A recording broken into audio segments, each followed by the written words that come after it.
Olá, boa tarde a todos.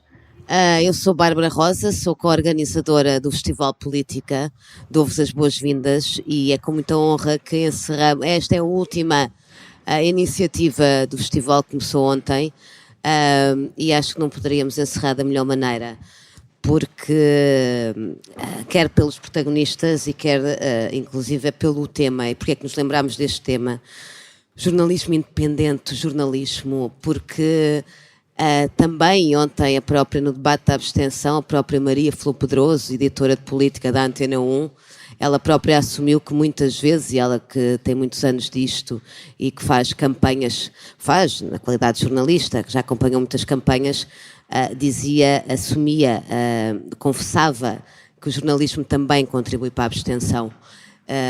Numa sociedade democrática, e em termos políticos e de informação política, o jornalista é o intérprete da realidade, porque nós precisamos de pessoas que descodifiquem a linguagem política e, à parte de especialistas, eventualmente técnicos, nomeadamente universitários e outros, há dois grupos privilegiados, que são os partidos privilegiados, no sentido de terem acesso ao público, de fazerem passar a informação, que são os partidos e são os jornalistas. É o jornalismo e não existe democracia sem jornalismo. E, portanto, a Maria Flor Pedroso ontem disse aquilo que nós também às vezes pensamos e que esteve na base deste convite, e este convite, a curadoria é do podcast É Apenas Fumaça. Se não conhecem, eu convido-vos a conhecer, porque ali ouvimos não só temas, mas sobretudo abordagens que cada vez menos temos acesso na comunicação social, que não é um problema português, mas sobretudo, e que está muito intimamente ligado não só, independentemente de questões próprias de cada um profissional ou direção, mas sobretudo com os patrocinadores, que vêm muitas vezes de sítios pouco democráticos e que, portanto, que muitas vezes censuram notícias que são importantes para contribuir para a nossa informação. E, portanto, eu vou passar a quem interessa. O Apenas Fumaça é um podcast que fala de jornalismo, sobre quem quer falar sobre ele. Eles fazem um trabalho fantástico, fazem um trabalho voluntário, e, portanto, são um exemplo de cidadãos a esse nível e não podiam deixar de faltar aqui. E o palco é deles, a escolha é deles, e eu espero que seja muito útil para todos nós e que também contribua para nos ajudar a perceber melhor a como aceder à informação e sobretudo, e onde é que podemos aceder e como é que deve ser prestada essa informação. Portanto, eu vou passar o palco a eles e o Pedro Santos é o moderador, a quem eu... Os nomes, portanto, o Pedro Santos, Apenas Fumaça é o moderador, é o Diogo Cardoso, a Divergente, Paulo Querido hoje e a Carla Fernandes da Rádio Afrolis.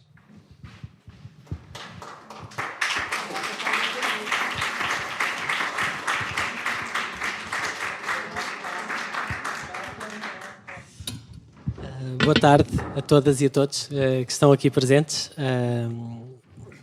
Chamo-me Pedro Santos, faço parte do É Apenas Fumaça, que distribui aquilo que faz através de um podcast, mas é mais do que um podcast, é um projeto de média independente, e aquilo que nós queremos fazer é isso, é começar um projeto de média, mas antes disso, o formato e aquilo que eu propunha, nós vamos ter uma conversa, a ideia não é termos uma coisa aqui muito formal e muito séria,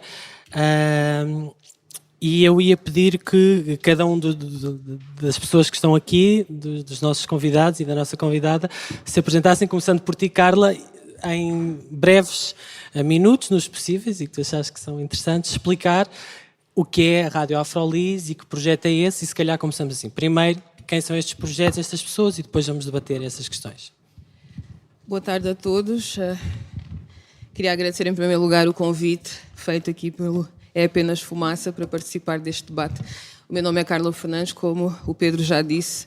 Eu iniciei um audioblog em 2014 que se chama Rádio Afrolis. Eu venho do jornalismo radiofónico, trabalhei durante vários anos em rádio para comunidades africanas dos PALOP, mas a partir da Europa.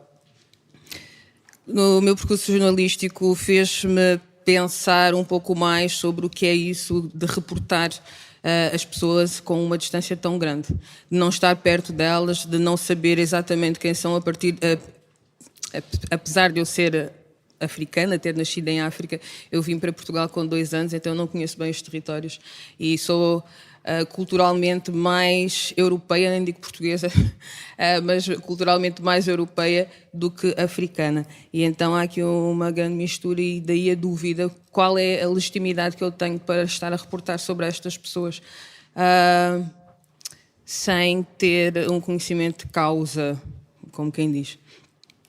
Passado algum tempo eu consegui vir para Portugal, porque eu trabalhei na Alemanha essencialmente como jornalista.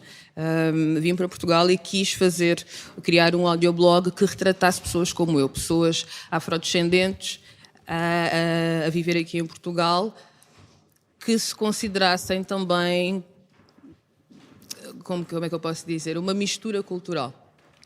Que é mais ou menos isso que eu me considero. Então eu criei o audioblog Rádio Afrolis. Rádio Afrolis pretende ilustrar as experiências do que é ser afrodescendente a viver em Lisboa. Afrodescendente é essencialmente negro a viver em Lisboa / Portugal.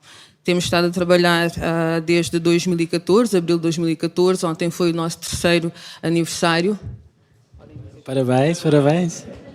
Ontem foi o nosso... obrigado. Foi o nosso 3º aniversário, ou seja, desde 2014, todas as quintas-feiras saem entrevistas neste audioblog com pessoas das comunidades afrodescendentes a viver aqui em Lisboa e também tivemos a oportunidade de entrevistar algumas pessoas do Brasil e algumas pessoas também vindas mesmo do continente africano. O que é que essas histórias nos trazem?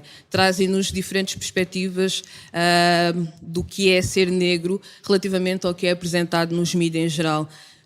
Quase todas as pessoas entrevistadas, e até agora, desde 2014, nós temos 153 testemunhos, 153 entrevistas, falaram da sua experiência de exclusão no que diz respeito à representação nos mídias. Não se sentem identificadas com o que os mídias passam sobre as suas comunidades. Eu acho que já falei um pouquinho demais. Mas pronto, o audioblog é essencialmente isto, não é? Nós passamos a associação posteriormente, mas acho que a parte da associação já não tem muito a ver com o que nós queremos discutir aqui. Mas o audioblog pretende ser uma alternativa às representações dos negros nos mídias. Sintam-se à vontade para nos irmos interrompendo, porque a ideia é esta. Paulo. Boa tarde. Meu nome é Paulo Querido. Eu fui jornalista durante 30 e qualquer coisa anos. Trabalhei em jornais só, fiz pouca rádio. Trabalhei no Expresso. Antes disso, trabalhei no Diário Popular, que é um jornal que já não existe há alguns anos. Nos últimos 10 anos, fui fazendo menos jornalismo, fui fazendo mais outras coisas, portanto, estive no início, eu tenho estado no início de muitas coisas, sou um experimentalista, isso é, ainda sou jornalista já não, mas experimentalista ainda. Mas no início de 2003, 2004, estive na gênese da blogosfera portuguesa, portanto, tive uma plataforma de blogs, ajudei, portanto, a que fossem muitas vozes que hoje já são clássicas até no panorama mediático foram empurradas nessa altura pela blogosfera, portanto estive nesse movimento, enfim, tenho estado em várias coisas. No último ano fui fazendo cada vez menos jornalismo. O jornalismo não precisa de mim, não sei porquê, eu também não preciso de jornalismo, estou a falar em termos profissionais, não é? Eu também não preciso dessa indústria e estou dedicado agora à inteligência artificial e ao machine learning, portanto estou agora a investigar essas coisas. A última coisa que fiz, e em parte é por isso que estou aqui, no jornalismo, foi uma newsletter chamada Hoje, que se publicou durante ano e meio, e que começou antes da vaga das newsletters, que agora já são mainstream, e começou com um objetivo, porque eu continuo a sentir, que havia um déficit de informação sobre temas relacionados com a tecnologia e com a internet e com a tecnologia de uma forma geral. Que havia um déficit de informação de informação abalizada. Não estou a falar das notícias e dos mexericos e saiu o último telemóvel da Apple. Não é disso que estou a falar. Estou a falar de uma informação mais política, se quisermos, mais sobre os efeitos da tecnologia na sociedade. E, portanto, eu sentia que havia esse déficit e, portanto, criei essa newsletter em 2013 ou 14, já não me lembro bem. Portanto, o objetivo era um pouco colocar, ou tentar colocar no espaço público, no espaço do debate mediático português, alguns desses assuntos, nomeadamente os efeitos das tecnologias no emprego, por exemplo, que foi uma das primeiras, dos primeiros temas sérios da newsletter, mas também outros, como os automóveis autodirigidos e por aí fora. Portanto, as coisas todas que estavam a surgir e que mais tarde ou mais cedo iam ou vão ou já estão a ter impacto na sociedade e, portanto, a ter um impacto na maneira como nós nos relacionamos e na maneira como fazemos política. Esse foi o objetivo da Hoje.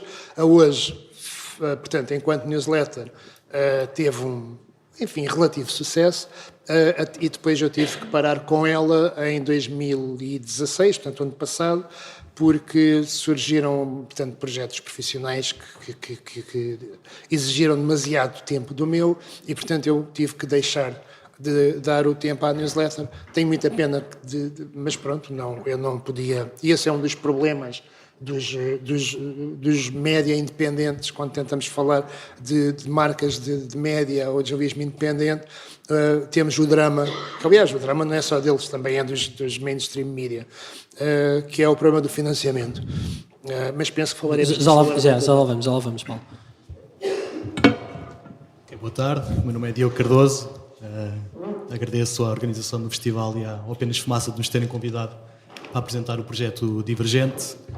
O projeto Divergente é um projeto de jornalismo independente, não é? O que quer que isso signifique hoje em dia. É um projeto centrado no jornalismo de investigação e no documentário feito através do mix media, reunindo texto escrito, fotografia, vídeo 360, qualquer que seja o formato que nos permita contar a história da melhor maneira. Eu não me considero jornalista, aliás, formalmente não sou jornalista ainda. Estudei jornalismo, tive formação em jornalismo, acabei a licenciatura talvez há 10 anos atrás e trabalhei apenas 6 meses em jornalismo, ou pelo menos no jornalismo diário, ou nos mídias normais, tradicionais, como são chamados. Passado esses 6 meses, percebi logo que não era aquilo que eu queria fazer, que não era aquele sonho ou aquela ideia utópica que temos quando escolhemos um curso de jornalismo, não é? Que vamos viajar o mundo e conhecer pessoas e fazer com que as coisas mudem através daquilo que escrevemos dentro de uma redação. Rapidamente percebi que isso não ia ser assim. Então, afastei-me do jornalismo, passei muitos anos a fazer outro tipo de produção, sempre mais ou menos dentro da área, mas fora um bocadinho do jornalismo tradicional. E há 3 anos atrás encontrei-me por acaso com o Paulo Nuno Vicente, que foi a pessoa que criou a Divergente, o projeto Divergente, e ele falou-me do conceito novo da Divergente, que seria um espaço onde não haveria limitação de tempo, limitação de forma, onde seria possível experimentar, passar efetivamente tempo com as pessoas, tempo para pensar, para refletir sobre aquilo que seria publicado e de repente fez luz aquilo que procurava desde o início, provavelmente, do curso de jornalismo, encontrei-o neste formato. E atualmente a Divergente é uma plataforma na internet, é um site onde publicamos os trabalhos de investigação que fazemos, digamos, toda a informação é publicada nesta plataforma, o total da informação, e depois como forma de tentar financiar um bocado este trabalho, que como diziam na apresentação, que é quase um trabalho voluntário neste tipo de projetos, tentamos diversificar os produtos e acabamos por criar depois formatos para imprensa escrita, formatos para televisão, que acabamos por vender para tentar rentabilizar o trabalho. E pronto, penso que basicamente é isto. Penso que mais para a frente falaremos mais em detalhe. Sim. Bom, o É Apenas Fumaça, eu não fiz parte da equipa fundadora do É Apenas Fumaça, que começou em junho de 2016. Eles estão a trabalhar aqui, a transmitir isto online. via Facebook, mas começou por ser um podcast porque havia um conjunto de pessoas que se preocupavam com temas como a questão dos direitos humanos, como a questão do ambiente, como a questão dos direitos LGBT, como as questões ligadas ao racismo, ao feminismo. Havia uma série de temas que essas pessoas queriam ver explorados, como pessoas que têm trabalhado ou lutado por eles nos movimentos sociais e que, pelos vistos, consideraram que não estavam a ser tratados de uma forma aprofundada, complexa, nos chamados mídias tradicionais e, portanto, decidiram começar a fazer um podcast. Por um acaso, eu fui uma das pessoas que eles entrevistaram, fruto do meu trabalho. Trabalho numa associação de defesa do ambiente e, depois disso colei-me e disse-lhes eu quero trabalhar convosco e quero fazer coisas convosco e é por isso que estou aqui. A parte curiosa de estarmos aqui os 4 é que parece-me que temos todos, eu já trabalhei numa grande redação, já tive uma carteira profissional de jornalista, agora não tenho, eu não sei se alguém... Tu tens, Diogo, não é? Em teoria sou estagiário. Paulo, tu ainda tens carteira porque... ou não? Eu já não renovo a carteira desde 2012, salvo eu. E tu, Carla? Também já não renovo a carteira desde 2013. Ficam a saber que estamos a falar de jornalismo independente com nenhum jornalista. Para todos os efeitos, legalmente, segundo a Comissão da Carteira e tudo aquilo que é suposto formalizar e garantir que há pessoas que são jornalistas, nenhum de nós é jornalista. E todos nos consideramos de alguma forma jornalistas, ou pelo menos achamos que fazemos jornalismo. Porque parece-me, estamos a tentar todos, seja de que forma, independentemente do formato, se é uma newsletter, se é um audioblog, se é um site, se é também um podcast, há quem o faça só apenas através de páginas de Facebook, tentar trazer para a discussão e para a esfera pública, segundo eu vou percebendo, dos vários projetos, coisas e realidades e mostrar a complexidade daquilo que vai acontecendo connosco, com as nossas vidas e à nossa volta e sobretudo também do que se passa lá fora, que é uma coisa que não acontece muito. Para lançar este debate eu queria começar com um exercício que era pedir a cada um de nós que desse um exemplo de uma coisa, seja um artigo, algum exemplo de coisas que acompanharam nos mídias ditos tradicionais e outro exemplo de coisas que viram ou que acham interessantes partilhar nos mídias não tradicionais, até para que se perceba que isto é uma provocação, não é? Quando se diz o que é que os mídias tradicionais não nos contam, é a segunda frase da descrição deste debate. E nenhum de nós aqui acha que há uma grande conspiração dos mídias para não falar determinadas coisas. Há um conjunto de fatores que pode explicar isso. E, portanto, vamos dar um exemplo de uma coisa interessante dos mídias tradicionais e outro dos mídias não tradicionais. Carla, assim, de repente, uma coisa que sugiras às pessoas que possam ler, ver, acompanhar, que tenhas visto ultimamente. Eu acho que dizer que existe uma coisa assim, no último, de repente não consigo pensar. Mas eu acho que é uma questão de perspectiva. Da abordagem que os mídias tradicionais têm relativamente a alguns temas e os mídias independentes conseguem ter. Quando o Diogo há pouco falava de se sentir livre nesta plataforma na Divergente, para ter formatos mais abrangentes, ter mais tempo para falar com as pessoas. Isso fez muita falta na redação. Nós agora trabalhamos muito com agências. Nós não vamos aos locais muitas vezes, né? Acho que não são todos, mas a maior parte das vezes já é para ontem, as peças são todas para ontem, e então nós não temos aquela preocupação de aprofundar as temáticas. E então, muitas vezes, nós vamos um pouco pela uma perspectiva muito superficial. Há uma outra questão também que me preocupa muito no jornalismo tradicional, que é a questão de nós, também por causa do tempo, não é? Que normalmente urge, nós acabamos por recorrer sempre aos mesmos entrevistados, por exemplo. Nós não nos esforçamos um pouco mais para falar para além do administrador e do representante disto ou daquilo e não falar com a pessoa que realmente sente o problema que está a ser representado, não é? Ou que nós queremos reportar. Eu acho que agora assim, em primeira mão, mas é mesmo muito geral, não é?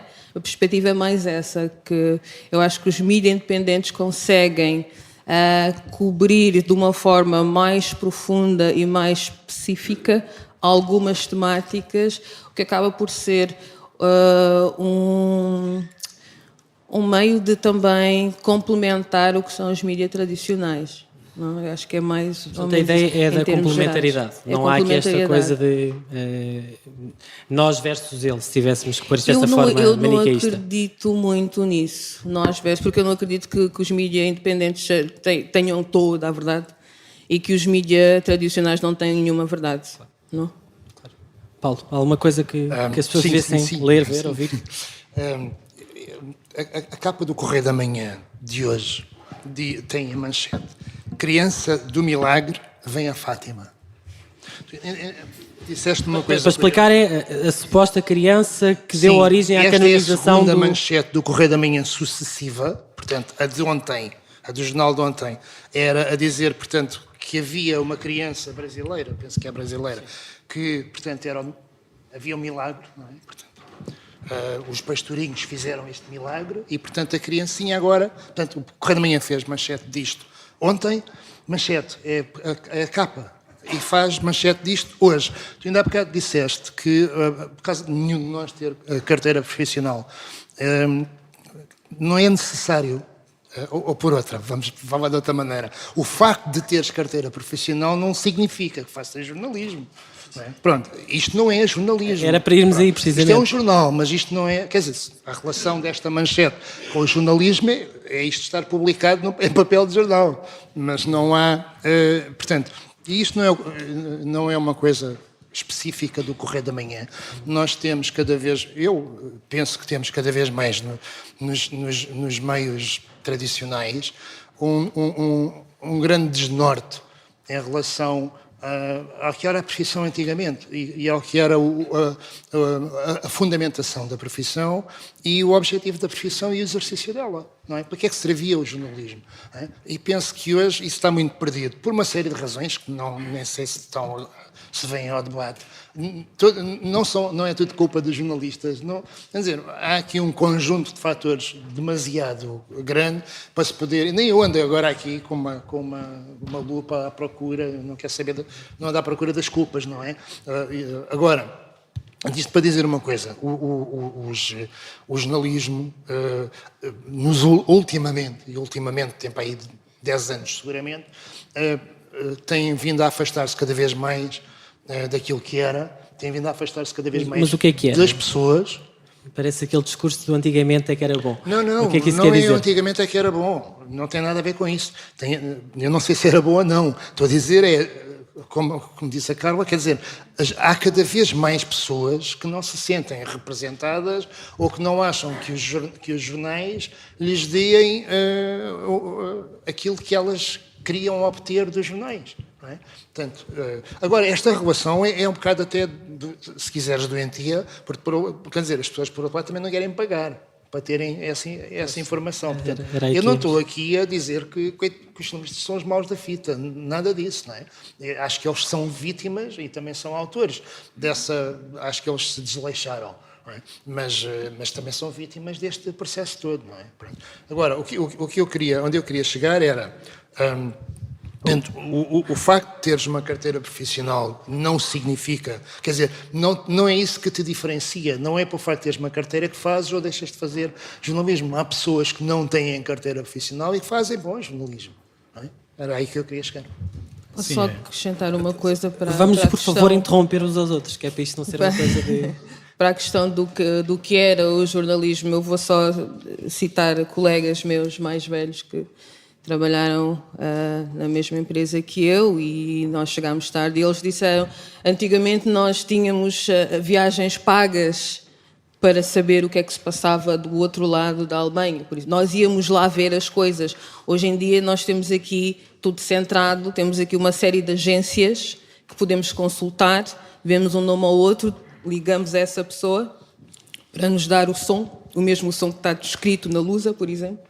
Já está escrito lá, mas nós precisamos do som porque fazemos rádio, então ligamos, fazemos a pergunta para que a pessoa dê aquela resposta e depois vamos editar a nossa peça. Então, há algumas coisas, só um exemplo, né, para o que era o jornalismo. Essa ideia do afastamento, que é real, há um afastamento, sim, é físico. O que altera completamente a forma de contar a história, porque realmente o jornalismo é contar histórias. Não é? O Diogo pode entrar neste debate porque eles tiveram o trabalho que vocês estão a preparar agora. Só completar, porque, por exemplo, a Bárbara estava a dizer aqui à frente por essa questão de contar histórias. Ela também falou dessa perspectiva, né? De que é o jornalismo que é fazer essas histórias inteligíveis para as outras pessoas. Isso perde-se um pouco hoje em dia também. Só isso. Sim, no seguimento do que eles acabaram de dizer, a primeira questão do que é tecnicamente ser jornalista ou não, e o que é que isso implica, e voltando à questão da carteira rapidamente, para não nos perdermos nessa questão que dava direito a outro debate à parte. É estranho que hoje em dia, tecnicamente, seja preciso uma carteira para ser jornalista, mas depois aquilo que se produz nos mídia, essas pessoas todas têm carteira, são limitadas de tal forma, não é? Porque a culpa não é só do jornalista que faz, mas das limitações que tem para fazer o trabalho que tem de fazer. Essas pessoas acabam por produzir alguma coisa que é muito mais uma forma do que um conteúdo, e acaba-se por ser muito mais alguma coisa que não se assemelha de nada com jornalismo, ou daquilo que supostamente o jornalismo devia ser, e acaba por ser muito mais uma caixa com jornalismo escrito em cima. Mas isso lá está, é outra questão. Para falar da tal vertente do jornalismo ou do jornalista enquanto pessoa que vai à recolha de histórias, não é? Eu quando olho para trás e lembro-me quando era pequeno, e não sei se é daí ou não que vem esse meu gosto por ouvir pessoas a contar histórias. Eu lembro-me que era pequeno, a minha mãe ia trabalhar, deixava-me em casa da minha avó, e a minha avó todos os dias ao acordar contava-me lendas ou histórias. A minha avó é uma pessoa iletrada, nunca estudou, não é? Sempre foi uma pessoa que trabalhou, mas sabia todas as histórias das lendas de Portugal e do rei, da rainha e das princesas, e eu acordava sempre com aquelas histórias, e penso que se calhar foi daí que me veio o gosto por ouvir pessoas a falar e pessoas com vontade de contar histórias. Então, quando nos vemos fechados entre quatro paredes a resumir telexes em que nem sequer podes sair para a rua para ouvir o que a pessoa tem a dizer, mas já ligas para ela à espera que ela te dê uma declaração de 30 segundos para encaixar no pedaço que te falta para fechar o press release que entretanto já recebeste, aí o jornalismo deixa de fazer qualquer sentido para mim, enquanto pessoa que gosta de me sentar em frente a alguém, de ouvir falar e de me contar a história que está por trás daquilo que estamos a relatar. E vocês, na Divergente, posso falar disso ou não? Claro. Vocês fizeram isso, não é? Vocês estão agora a preparar um grande trabalho, que é um de lançar daqui a uns tempos, sobre Moçambique. Queres falar um bocadinho disso e do quanto tempo vocês estiveram lá para fazer aquilo que as pessoas vão de ver no vosso site daqui a uns tempos? Sim, de Moçambique, ou do trabalho que já publicámos anteriormente sobre o futebol, que foi um trabalho que demorou, se calhar falo desse porque é visível se as pessoas quiserem ver agora para comparar. Foi um trabalho que fizemos sobre menores que vêm da América do Sul e de África para a Europa com o sonho de ser jogadores de futebol, e basicamente foi um trabalho que foi publicado na nossa plataforma Divergente e demorou 1 ano e meio a ser feito. 1 ano e meio para uma história. Quantas pessoas trabalharam? A tempo inteiro, cerca de 3 pessoas, e depois na fase final cerca de 8 pessoas, durante 2 semanas de trabalho intensivo, que era de computador, cama, trabalho, para construirmos a plataforma. Dentro deste trabalho temos uma parte de dados, que é a parte se calhar mais inovadora do trabalho, e depois temos as histórias, que é o que interessa, não é? Quem são estes miúdos? Como é que chegam cá? O que é que deixaram para trás? Porquê é que vieram? E temos apenas 3 histórias neste trabalho, mas em cada uma das histórias passámos pelo menos, no mínimo, 1 semana com a pessoa. Uma das histórias passámos 1 semana no apartamento da pessoa, que ela convidou-nos logo, disponibilizou-se, acolheu-nos a 2 pessoas durante 1 semana, convivemos com ela diariamente. Outro dos casos foi no Brasil. A Sofia, que é a colega que fez o trabalho comigo, fez viagens regulares dentro do Brasil, passou cerca de 2 meses a conviver com esta pessoa, e a última história foi aquela que, por limitação do próprio clube, tivemos menos tempo, mas passámos 4 dias com a pessoa, a viver diariamente com eles, a ter tempo para ouvir, a ter tempo sobretudo para quebrar a barreira psicológico, que é teres alguém à tua frente a fazer perguntas e a tentar saber sobre a tua vida, que é o mais importante, não é? Porque eu nunca percebi, sobretudo em histórias que querem apresentar o lado humano das coisas, como é que tu consegues descobrir o que é que está dentro de uma pessoa quando tens meia hora para chegar e agora diz-me em 15 minutos aquilo que está dentro do teu coração. Nunca consegui perceber isso. Sim, basicamente no total foi 1 ano e meio para publicar esta reportagem, que depois de publicada obviamente deu os seus frutos, não é? Porque é uma reportagem consistente. Como é que foi possível ter estas pessoas todas pagar? Como é que se pagou isto? Como é que se financiou um projeto destes? Porque em última instância as pessoas precisam de comer, até os jornalistas. Até os jornalistas têm carteira. Até os não, exatamente, era o que ia dizer. Como é que vocês conseguiram fazer isto? E depois, se calhar, abrimos um bocadinho esta ideia de porque é que é independente ou não, e quando falamos de jornalismo independente, se calhar a única bitola que temos aqui para usar é esta ideia de não fazer parte de nenhum grande grupo de comunicação e das pessoas conseguirem, de alguma forma, assegurar essa sua independência através de não dependerem de nenhum meio ou de ninguém que os financia. Como é que vocês fizeram? Basicamente trabalhámos de graça.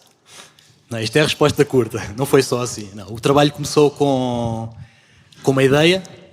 Com essa ideia tentámos arranjar financiamento junto do Journalism Fund e de outra bolsa europeia.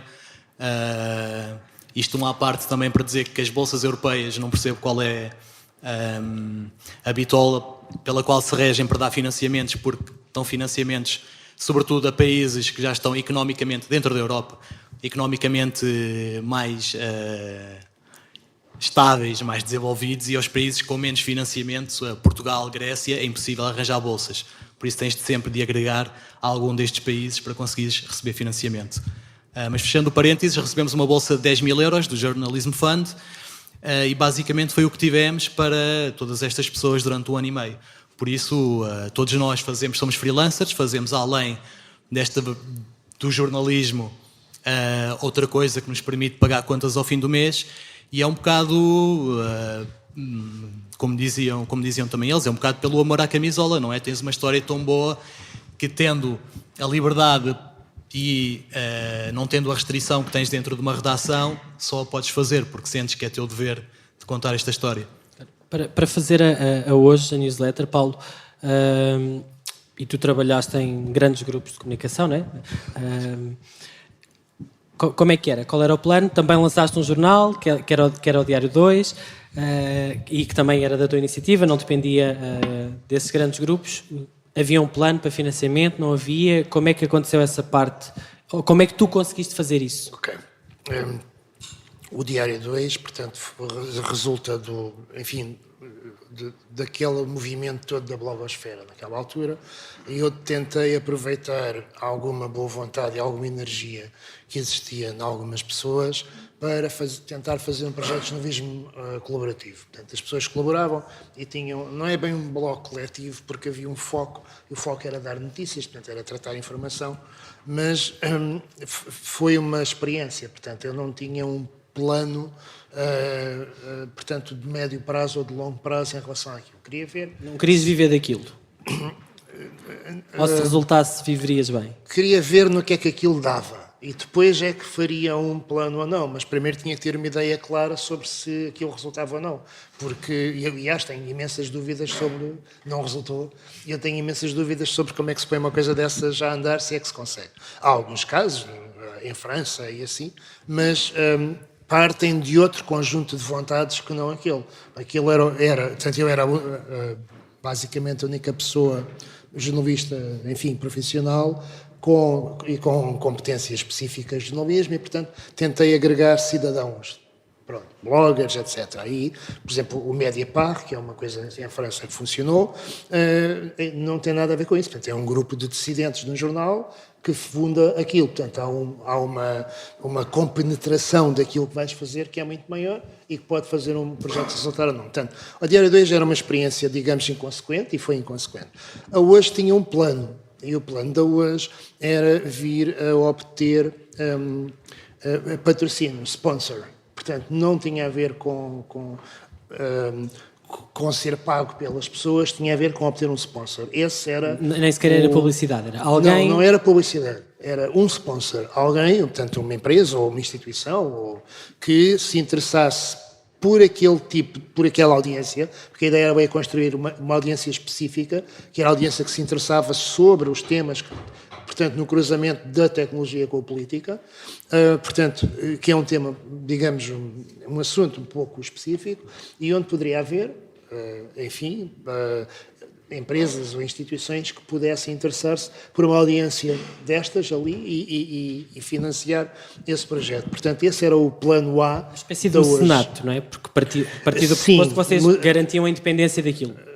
Um sponsor, se quiseres, enfim, depois irmos saber se é sponsor, se é mecenato. Não, mas no sentido em que tinha um cunho que era vocês assegurarem a independência editorial do que saía. A independência editorial era o ponto de partida. Que há agora da publi-reportagem e conteúdos patrocinados e coisa desse género.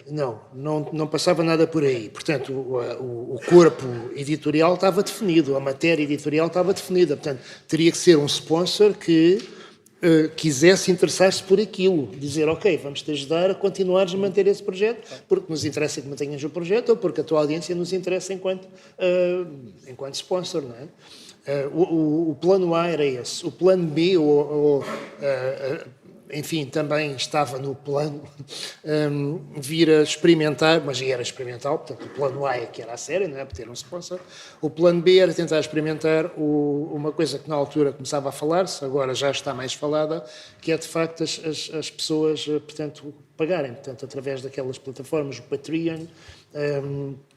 Não tem a ver com o Kickstarter ou com o PPL, porque aí é para financiares o arranque de um projeto, tem mais a ver com manteres um projeto. E, portanto, era o Patreon, na altura, que estava no meu radar. Não é? Pronto, como disse, depois o projeto teve que ser interrompido. Mas foi uma questão pessoal, não é? Diz? O hoje não continuou por uma decisão, por circunstâncias pessoais, não porque não tivesse tido sucesso. Sim, o hoje não continuou por uma circunstância pessoal. Ele teve sucesso do ponto de vista, portanto, da audiência, não é? Portanto, eu cheguei a um patamar de leitores e, sobretudo, de uma coisa... A newsletter era, não é bem interativa, mas havia uma grande participação das pessoas. Portanto, as pessoas podiam discutir um tema comigo e, portanto, isso refletia-se numa newsletter do dia seguinte ou daí por 2 ou 3 dias. Aceitava alguns inputs portanto, enfim, de leitores, filtrava-os. Não é? Portanto, havia ali também a construção de uma relação com as pessoas. Mas quantas pessoas... E isto para dizer que enquanto uma newsletter editorial, tipicamente tu consegues 20% dos assinantes é que efetivamente a leem, portanto é que a abrem numa base regular, a hoje tinha índices de leitura de 45% e chegava a ter dias de 60%. Portanto, 60% das pessoas... Mas de quantas pessoas? Quantos subscritores? A newsletter chegou a ter 3.000 assinantes. Portanto, quando eu a acabei, ela tinha à volta de 3.000 assinantes. O que era interessante. Ao fim do ano e meio, não era o ideal. Né? O meu objetivo era... O sponsor só poderia ser interessante, pensava eu, a partir aí dos 10.000. E, portanto, ainda tinha um longo caminho até lá chegar, mas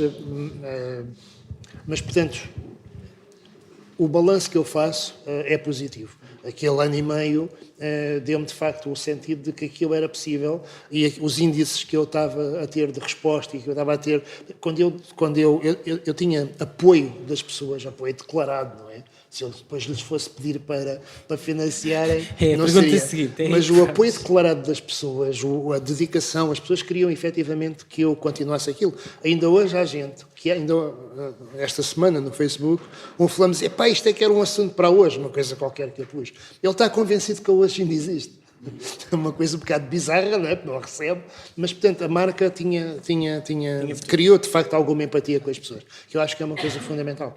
Carla, esta empatia de que fala o Paulo,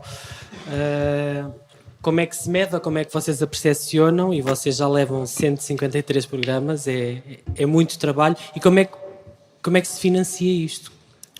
Com muito amor e carinho também, mas dinheiro zero. não temos financiamento. Trabalhamos, mas só que é assim, a Afrolis tem um tema muito específico. As entrevistas são feitas por mim só, estes 3 anos têm sido feitas por mim. Por um lado é muito positivo porque a motivação para começar este audioblog foi uma motivação muito pessoal. Interessava-me realmente ter que fosse mais diverso, ou que fossem mais diversas as representações dos negros nos mídia, mas por outro lado eu estou a conhecer mais das comunidades negras a viver em Portugal. Isso também para mim é uma descoberta, então acho que é um bocado o combustível para eu continuar. Por outro lado, não é nada positivo um projeto depender de uma única pessoa. O Paulo há pouco falava de plataformas assim colaborativas e eu pensei no Global Voices, por exemplo, né? Que é uma plataforma fantástica de jornalismo de cidadão, e eu contribuí para eles mais com traduções de algumas peças que eu fazia ou entrevistas que eram muito longas e não podia pôr na rádio, e então transcrevia o resto da entrevista e aproveitava e mandava para eles e eles traduziam em diferentes línguas. Falei da Global Voices porque a Global Voices, por exemplo, já pegou em algumas entrevistas da Rádio Afrolis e transcreveu as entrevistas e traduziu em várias línguas. A primeira, por exemplo, o primeiro programa foi traduzido em 6 línguas para a Global Voices, né? E é mais ou menos assim que eu vou medindo a aceitação dos programas da Afrolis, e foi interessante também porque muitos brasileiros estão super interessados no que se passa aqui com as comunidades negras em Portugal, porque não têm tantas fontes para saber, principalmente, do que é que os próprios negros falam sobre eles próprios, não? E é muito essa perspectiva do audioblog, é a primeira pessoa. As pessoas vão contar as suas histórias, sempre uma perspectiva muito autobiográfica, mas depois, quando tu falas sobre a tua experiência, tu acabas por te inserir numa determinada sociedade e falar dessa sociedade como um todo, mas em relação, não? Em relação ao grupo que é o teu, que é neste caso que somos nós, os negros afrodescendentes a viver aqui. E então, normalmente, o nosso feedback é muito por interesse pessoal, ou interesse de alguma instituição. Agora, muitas instituições, não sei sei o que é que se passa. É a década do afrodescendente, faz com que muitas instituições se sintam interessadas em temáticas que têm a ver com a afrodescendência, então escrevem muito para a Afrolis, porque nós temos ali um acervo enorme de testemunhos e contactos com pessoas das comunidades que interessam a essas instituições também. Não é uma crítica, é uma crítica, mas eu acho que por um lado é positivo também. É positivo as pessoas terem recursos, porque nós também acabámos, não era esse o intuito, ser um recurso para depois as pessoas virem a perguntar, tenho contacto deste ou daquele, não era bem isso, era mais para que as comunidades negras se sentissem representadas e sentissem que tinham um espaço onde também poderiam partilhar as suas histórias. Uma voz, no fundo, não é? Sim, era isso, era mais esse o intuito, mas não sabia que poderia haver ter uma outra serventia, por exemplo, que é muito positiva. Vocês criaram uma associação. Criámos uma associação também e através à volta do audioblog, não é? À volta do audioblog, mas depois tivemos um outro projeto que ganhou a sua vida e também foi mais representativo da associação do que o audioblog. Muitas pessoas não sabem que agora o Rádio Afrolis é um projeto da associação, acham que são duas coisas diferentes. Okay. Então a associação não foi uma forma de ir buscar financiamento a entidades públicas? É uma forma de sim. Claro. Mas ainda não deu esses frutos fantásticos. Deixe-me dizer uma coisa sobre a história do financiamento e do jornalismo. Há de facto uma grande questão, não é? Sobre o jornalismo e como é que se financia, e anda toda a gente, quer dizer, tão focada nisso, não é? Esquecem-se de uma coisa ou não querem ver uma coisa. Quer dizer, para se fazer, é evidente que, em alguns casos, o jornalismo tem que ser feito de um ponto de vista profissional. Portanto, o jornalista precisa de se alimentar, portanto, e dar o leitinho às criancinhas. Mas há muito trabalho, portanto, feito noutras áreas, tanto fora do jornalismo, que é feito de uma maneira desinteressada, portanto, sem um interesse económico. Pronto, as pessoas participam, por exemplo, as associações, há imenso trabalho feito por pessoas, desde os bombeiros, às associações de animais, às associações ecológicas, a toda a casta, a toda a gama de atividades sociais e políticas que são feitas sem contribuição, sem retorno económico, não é? sem um retorno financeiro. Pronto. E, estamos a esquecer que, se calhar, o jornalismo, no futuro, daqui para a frente, pode vir a ter esse cunho. Portanto, eu sou daquela... A história... Achas que é possível fazer jornalismo só por boa vontade? É isso? Sim, acho. Ou pelo menos uma parte do jornalismo, não todo. Por exemplo, não é possível eu fazer uma reportagem complicada, daquelas que mexe com, por exemplo, ir para fazer uma coisa à África ou fazer uma coisa a um sítio qualquer. É evidente que aí eu preciso eu quero ir fazer que tenho uma ideia e vou fazer uma reportagem que é ir daqui até à outra ponta da Europa e ver as pessoas e dormir um dia, pronto, fazer trabalhos deste género. É evidente que aí precisas de financiamento, não é? Aí precisas de dinheiro. Mas há uma série Mas de onde é que ele vem? Porque essa é que é a grande... As pessoas aqui na sala, por exemplo, alguém aqui subscreve jornais online, paga por informação? Vamos só pôr assim, alguém paga por informação. Na última semana alguém na sala pagou por informação. Bastantes pessoas. Não estamos mal aqui. Mas já vieram motivados por causa do tema. Já vieram motivados por causa do tema. Não, porque esta é uma questão que, quer dizer, não se pode ir por boa vontade fazer o trabalho que vocês fizeram, Diogo, não é? Para complementar a informação agora aqui dada, eu acho que é preciso haver essa disponibilidade para, sobretudo no caso específico da Divergente, não é? Para fazer estas histórias longas que demoram um ano e meio a ser feitas. Ninguém, atualmente, nos mídias tradicionais, te vai pagar para fazer isso, obviamente. Mas quando chega a conta da EDP ao fim do mês, tu não podes pagar a EDP com boa vontade. Claro. Tens de lhe pagar com dinheiro. Sim. Por isso, embora haja essa disponibilidade, é preciso haver alguma maneira da pessoa se manter. Sim, e ter uma estrutura, pelo menos atrás, que se consiga manter para continuar a fazer esse trabalho, essa corrida de fundo. Concordo com o Diogo. Por exemplo, trabalhar...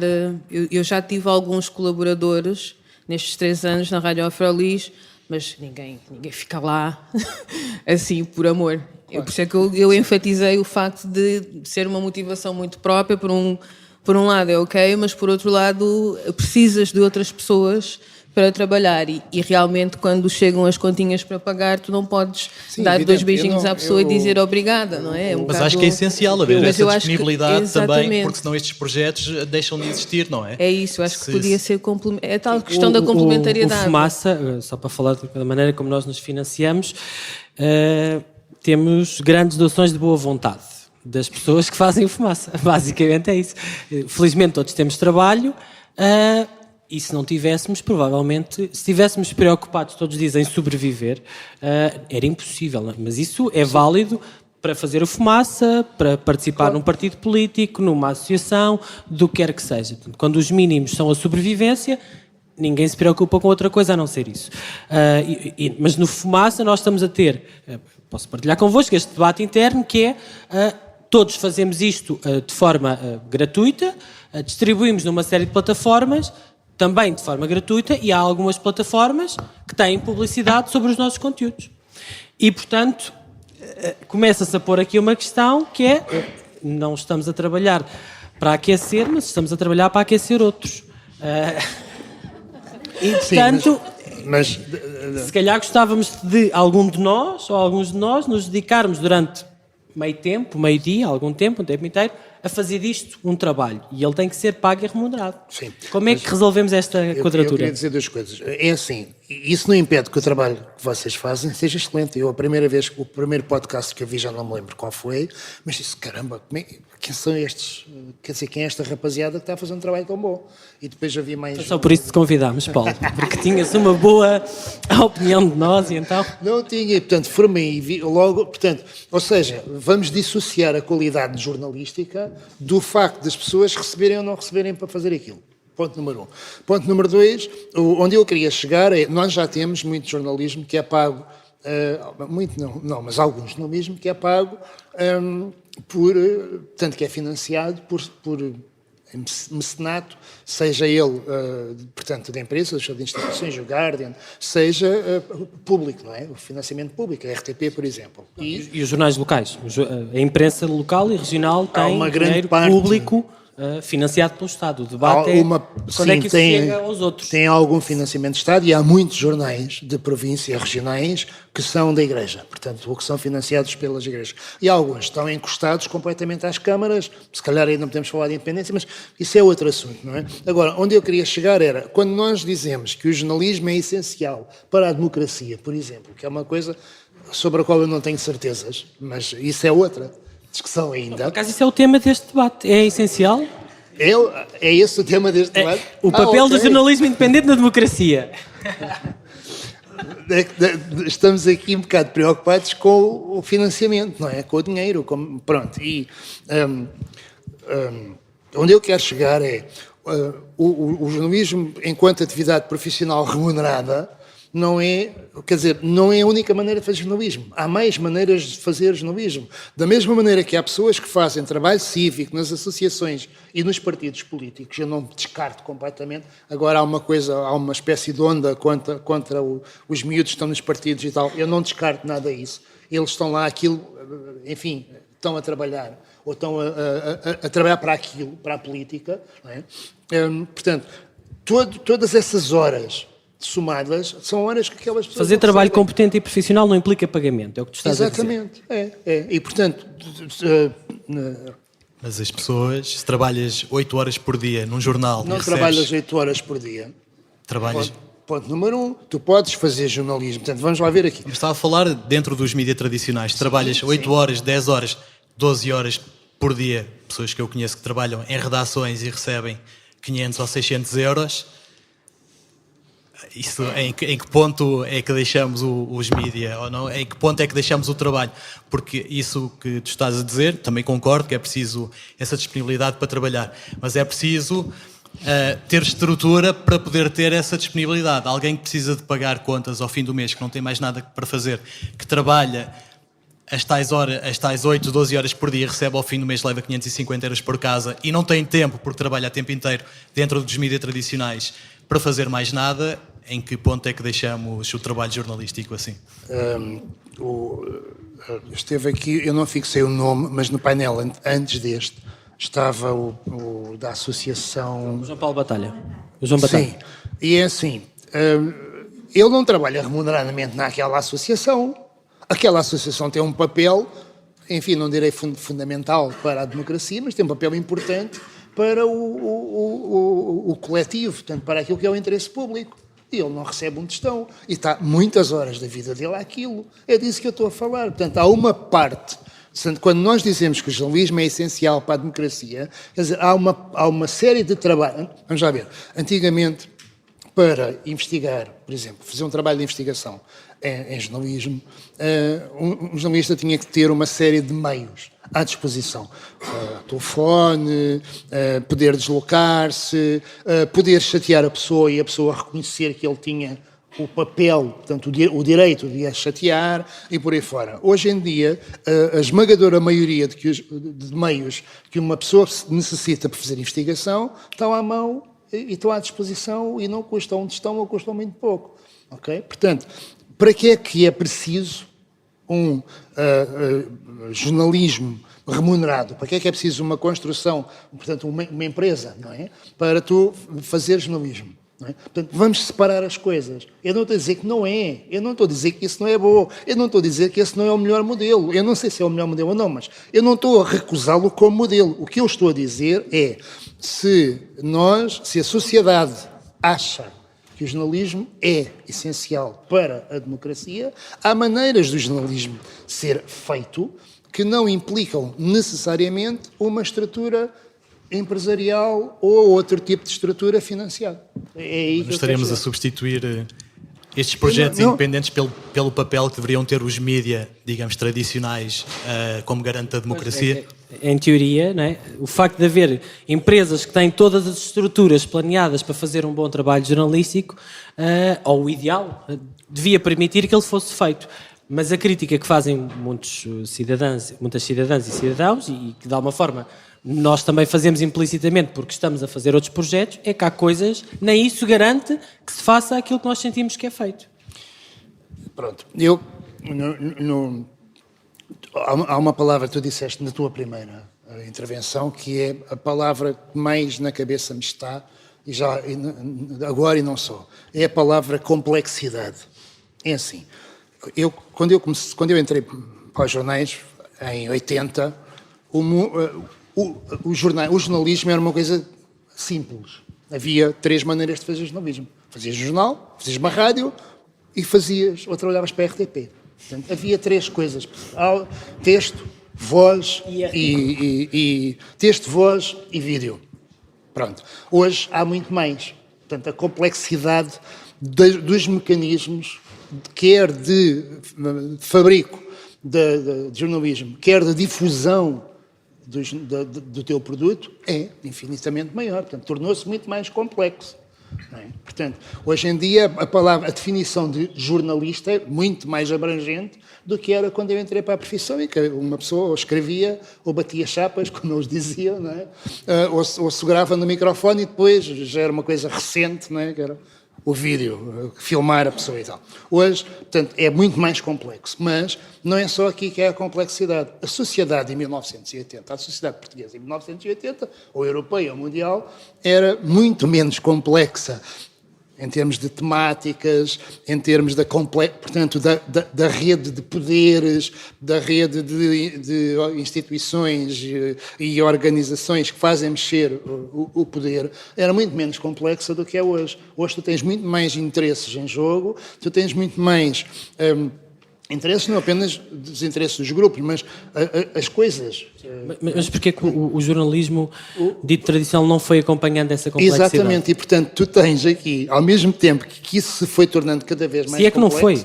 Ao mesmo tempo que se foi tornando cada vez mais complexo, os jornais, por uma série de razões, e esta também, porque nós, quando ouvimos falar dos jornais, e os jornais estarem em crise, os estarem em crise, é sempre porque só falam de 2 coisas, que é a internet, esse malefício, que veio destruir isto tudo, e o dinheiro. Portanto, já não há dinheiro, a publicidade desapareceu, porque foi toda para o Facebook e para a Google. E, portanto, Mas nunca vejo serem referidos como causas, enfim, da crise do jornalismo, as questões do jornalismo não ser capaz de dar respostas eficazes a este aumento da complexidade das temáticas e se calhar é por isso que tu tens hoje tantas pessoas que não se sentem reconhecidas, que acham que não têm voz, que acham que aquilo que elas fazem, que aquilo que elas veem não está plasmado, não está identificado na televisão e por aí fora. Mas... Desculpa, ia mandar para ti, Carla, portanto eu não queria monopolizar, mas é que depois... Quando eu falo da complexidade, quero chegar aqui, é mesmo aqui que quero chegar. Está bem, nós temos a televisão, por exemplo, que é dominante, portanto, que é o mass media, é a coisa dominante, é a coisa que chega a milhões. Pronto. Mas o chegar a milhões significa apenas que há temas que são os maiores denominadores comuns. Não é? Pronto, agora, há uma série de outros temas que são essenciais para o debate político, são essenciais para o debate cívico e, portanto, são essenciais para a democracia. Não é? Porque a democracia não é feita em termos de massas. Não é. As massas votam, mas votam em função de estímulos de malha muito mais fina. Pronto, e essa malha muito mais fina tem a ver com as temáticas do dia-a-dia, tem a ver com... Hoje era sobre tecnologia, daqui é sobre a história dos africanos. Portanto, as várias temáticas que já não estão representadas nos mass media têm a ver com esta complexidade. Portanto, onde eu quero chegar é, os mass media não foram capazes de dar uma resposta, de acompanhar a complexidade. Eu nem sei se eles tinham que o fazer. Entendes? Eu não sei se eles tinham que o fazer. Por acaso acho que tinham. Por isso é que há mecanismos novos para fazer jornalismo que vão preencher estas lacunas. Claro. Carla, parece que temos 5 minutos. Portanto, falando de representatividade, tu achas que o público e as pessoas a quem tu foste dando voz, as comunidades, as diferentes, se sentem mais representadas hoje por causa do teu trabalho, do trabalho que vocês fazem na Afrolis? Ajuda, sim, ajuda muito a representatividade dos afrodescendentes, muito porque eu vejo isso, consigo medir isso mais por causa da questão dos mídias tradicionais recorrerem à Afrolis para saberem quem é que podem entrevistar, quem é que devem entrevistar para um determinado programa. Já fomos contactados por canais de televisão, jornais, para saber, queriam fazer um programa sobre racismo, por exemplo, olha, pode-nos dizer quem é que nós devemos ouvir, em vez de ouvir as pessoas que sempre ouviram, e nós ouvimos desde, sei lá, uma pintora de rua, uma pessoa que pinta e expõe na rua, até a uma Sara Tavares ou um Calaf, não? Nós ouvimos várias pessoas de diferentes áreas, ouvimos também académicos negros que trabalham sobre temáticas negras, que muito raramente nós depois ouvimos quando se fala sobre essas temáticas, não temos a perspectiva do próprio académico negro a falar, não? E isso aí muda, altera completamente a forma como uma pessoa negra ouve o discurso que está a ser passado. E nesse sentido eu acho que sim, que a Afrolis tem e teve e tem um grande papel no que é a representatividade dos afrodescendentes, e mesmo se tu fores a ver, agora quando o Paulo estava a falar eu queria bater, queria interromper, mas ele estava a falar das novas tecnologias e do facto dos mídias tradicionais não conseguirem acompanhar, não é, toda a confusão que aparece com Facebook e não sei o quê, mas por exemplo, para as minorias, as novas tecnologias foram o máximo, porque criaram este espaço onde uma Afrolis pode assumir um papel positivo em termos de representatividade e também abrir o olho dos mídias tradicionais, porque muitas vezes nós podemos pensar que não querem saber de nós. Não, eu no início falei que às vezes há uma certa preguiça, porque nós temos uma agenda e nós temos ali os nossos entrevistados de sempre. E nós vamos recorrer à nossa agência e vamos à agenda e telefonar a essas pessoas. E muitas vezes é porque não conheces. Mas não há o risco de, nos meios mais pequenos, independentes, acontecer o mesmo, que é, se não há o risco dos meios mais pequenos fazerem o mesmo, que é, ok, tenho aqui o contacto de alguém da Solim, por exemplo, sim, da Solidariedade Imigrante, e portanto vou sempre ligar a alguém da Solidariedade Imigrante. Repetir os mesmos erros, até por limitação de meios, que é ainda maior. Perfeitamente, mas a Afrolis não pretende fazer isso, não? Agora, ainda estamos a começar, ainda temos... Eu acho que os mídias tradicionais também no início não pretendiam fazer isso, telefonar sempre às mesmas pessoas. Tinham ainda aquela coisa do antigamente, não sei, mas de procurar novos interlocutores, não é? E nós, como somos uma coisa nova, temos uma perspectiva, uma abordagem nova, um público novo, também estamos a trabalhar na formação de públicos. E então acaba por ser quase orgânico tu teres essa coisa de procurar novos contactos. E para os outros que já estão há 300 mil anos a fazer as mesmas coisas, é uma lufada de ar fresco, olhar para o lado, porque é muito simples procurar os contactos que nós conseguimos ter e de pensar que uma televisão liga para nós a perguntar, olha, podia-me dar alguns contactos, quer dizer, e eu só tenho um telefone e a internet, como o Paulo estava a dizer, que para fazer jornalismo de qualidade, que eu considero que o trabalho da Afrolis é de qualidade, para fazer jornalismo de qualidade tu não precisas de muitos meios, mas também concordo com o Diogo que realmente, e acho que nós todos concordamos com isso, que claro que precisamos das estruturas, das grandes estruturas, não é? Mas há esse trabalho, e eu falo sempre dessa complementariedade, e eu acho que o essencial também neste trabalho e em prol da democracia é o respeito pelas diferentes formas de se fazer o jornalismo. Diogo, tu que tens trabalhado mais nesta questão do tempo e da necessidade de mais recursos, não é? Porque não é possível fazer aquilo que vocês estão a fazer só com essa boa vontade. Achas que vai haver um momento em que, para termos e para as pessoas terem acesso ao tipo de trabalho que vocês estão a fazer, vai ter que haver financiamento público? Vai ter que... para se garantir essa ideia de diversidade e democracia? Eu acho que sim. Acho que, inevitavelmente, vamos chegar a um momento em que o jornalismo, pelo menos o jornalismo de investigação em especial, vai ter de ser financiado quer através do Estado, quer através de mecenato, porque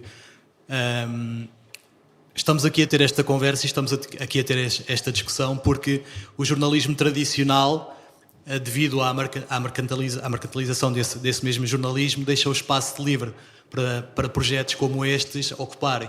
O espaço que antes era dado ao jornalismo de investigação, ao tempo para cruzar fontes, ao simples fato de ter orçamento para ir fora e ir à procura de histórias quando não as há, em vez de encher buracos com o gatinho mais fofo da semana. E trabalhos de um ano e meio não se financiam sozinhos. E se partimos todos do princípio, embora aqui o colega discorde em certa parte, que o jornalismo é essencial para uma democracia saudável, e se partimos todos do princípio que o jornalismo tem um trabalho social a ser feito, e um trabalho social importante de educar as pessoas e de uma crítica social e de uma crítica dos movimentos da sociedade, o Estado tem de assumir a quota-parte de responsabilidade para manter esse jornalismo vivo e para haver esse tipo de trabalho que permita também ao jornalismo tradicional ser complementar a esse jornalismo desenvolvido por outras estruturas. Paulo, um minuto. Um minuto. Deixa-me só dizer uma coisa sobre... o que eu tenho é dúvidas, entendes? Eu não estou contra, eu não estou a dizer que não é... O que eu tenho é dúvidas, porque os jornais começaram há 200 ou 300 anos e, quer dizer, basicamente davam umas notícias e, portanto, passavam umas mensagens, serviam para passar as mensagens de determinadas classes sociais, e isso continuou. Agora, portanto, foi-se tornando mais complexo e tal, não é? Havia publicidade e tornou-se um negócio. Não era um negócio no início, não é? Era mecenato puro. Os jornais começaram como mecenato puro, depois é que se tornaram um negócio. Agora, o que é essencial para a democracia é uma opinião pública relativamente informada, ou bastante informada, preferencialmente bastante informada, mas pelo menos minimamente informada. E os jornais cumpriram durante 2 ou 3 séculos uma missão, uma função importante, que era contribuir para essa informação.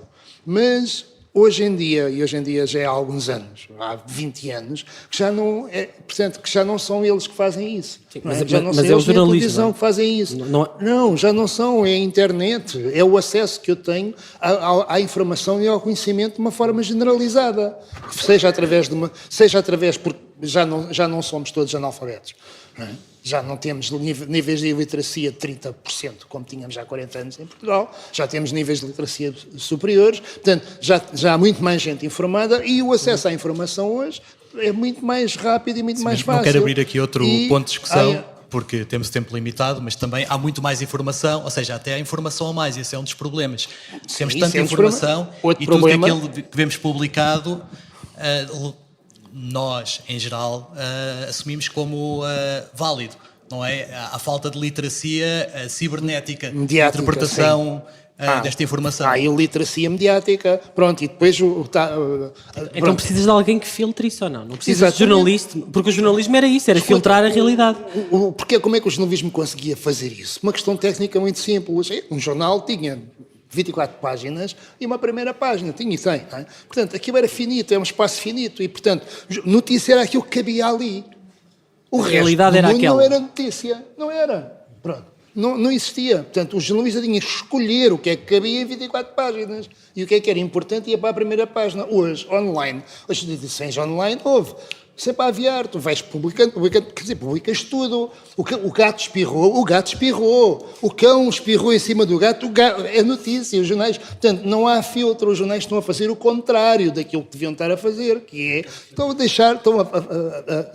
portanto, o papel que eles faziam antes, que era muito graças, de facto, às 24 páginas, mas que era um papel que faziam, não é? Que era escolher aquilo que era essencial para a vida das pessoas. Deixaram de fazer. Perdeu-se com a internet.